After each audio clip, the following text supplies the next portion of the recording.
Bonsoir à tous et bienvenue dans cette vidéo de critique pour Zombieland numéro 2. Dans un premier temps, oui, je me suis rasé la barbe. Donc allez-y dans les commentaires, moquez-vous ou pas. Voilà, il n'y a pas de barbe, on va pas passer 1000 ans là-dessus. Zombieland 2. Donc changement de décor, comme vous pouvez voir, je suis actuellement dans ma chambre d'hôtel parce que je suis à la Comic Con Paris 2019 et je viens de sortir de la séance de Retour à Zombieland 2. Double tape.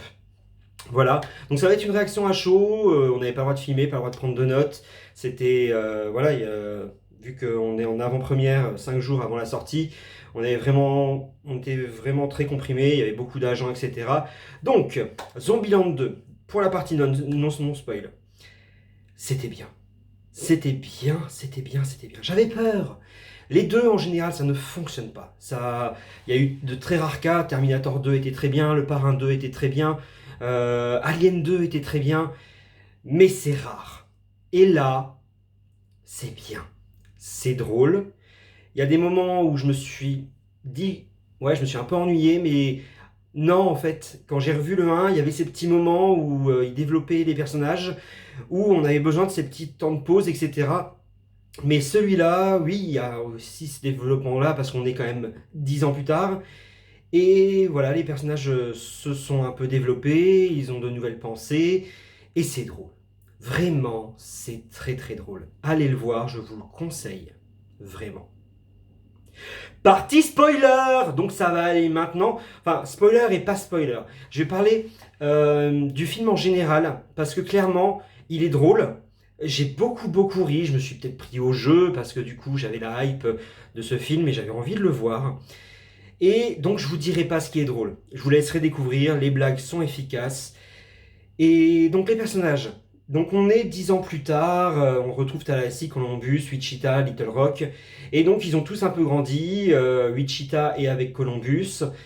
Euh, on se retrouve avec Tallahassee qui est un peu seul, mais qui joue le papa avec Little Rock. Donc, ils ont tous les quatre cet esprit un peu de famille, où ils sont tous bien ensemble, etc. Malheureusement, ben, Little Rock, elle a grandi. Donc, elle a envie de baiser. Elle a envie de trouver un copain. Elle a envie de baiser. Donc, bah, du coup, elle se sent un peu à l'étroit avec cette famille un peu de substitution. Et donc, du coup, il y a Columbus qui fait une demande en mariage à Wichita.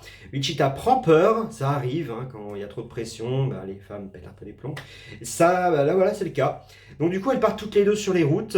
Et du coup, Tallahassee et Columbus se retrouvent comme des merdes à vivre entre mecs. C'est dommage. Un mois passe et donc du coup il y a Columbus et Tallahassee qui se battent dans un supermarché. Et là ils rencontrent Madison.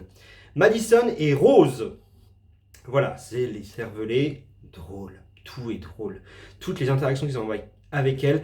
On, on a le cliché de la petite qui est cervelée. Mais là, même si elle est cervelée, ça passe mais d'une crème. C'est génial. C'est génial. Donc du coup, ils rencontrent Madison.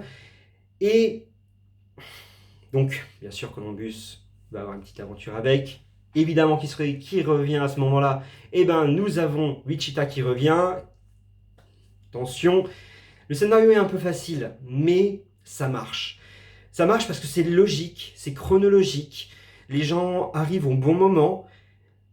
Ça match de ouf. Il n'y a pas d'incohérence en se disant ouais, non, c'est un peu tiré par les cheveux. Non, ça arrive pile au bon moment.